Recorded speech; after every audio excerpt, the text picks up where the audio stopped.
The rest of the story. It might have been a scene from science fiction or action-adventure, but it was real. This team of daring experts, flashlights drawn like sidearms, forging boldly into the recesses of an ancient, mysterious structure, and the danger was real, too. It's always real when one explores a genuine death trap. Oh, it may look like an old, neglected building, which in fact it is, and yet, as it appears to slumber, it's waiting to slam its jaws down around you, or even more likely, more precisely, to burn you alive. "Never seen anything like this," one of the explorers exclaimed, his flashlight beam searching into the dark corner of the ceiling high above them. The others concurred. The unit pressed onward.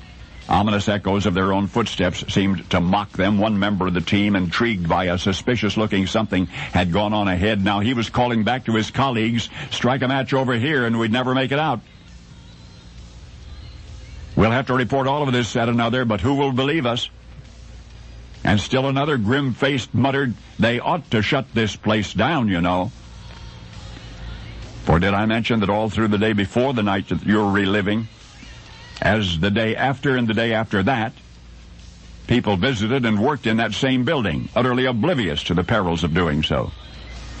For these intrepid flashlight-wielding experts on whose mission you've just eavesdropped comprised a team of health and safety investigators who then reported their findings to architect Alan Hantman, who drew his own authoritative conclusions and made them public Tuesday, February 1 of this year, 2000.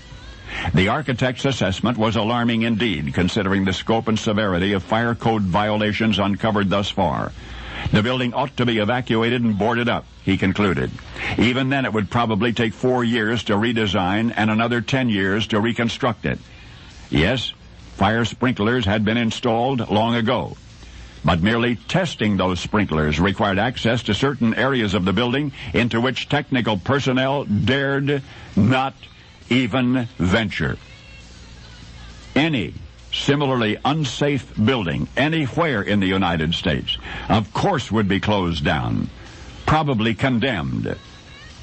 But in the case of this particular building, this government building, don't hold your breath, because after all, in the event of an evacuation, where would its occupants go? And one thing more.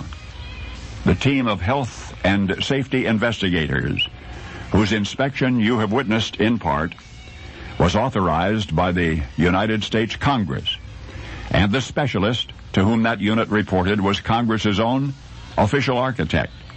And yet federal lawmakers, when they passed the Congressional Accountability Act in 1995, quietly included a provision which states that OSHA, the Occupational Safety and Health Administration, may only make suggestions regarding the health and safety of Congress and those who work for Congress and those who visit Congress.